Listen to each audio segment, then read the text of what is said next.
¿Por qué estás tan contenta, Teresa? Por esto. Hoy me llegó el correo de de los dos paquetes, llegó uno de los paquetes con el tomo 5 y algunos del tomo 4.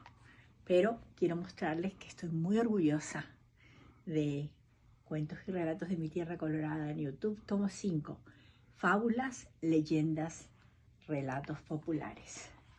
Para que vean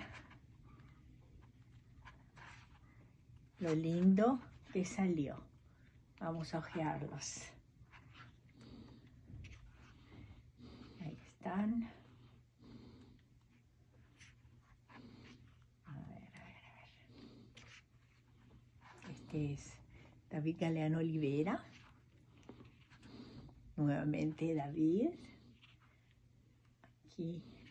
Aquí está Don Félix de Borania, que entre paréntesis, este año cumple 100 años. Él nació en 1924. Y, en fin, aquí está.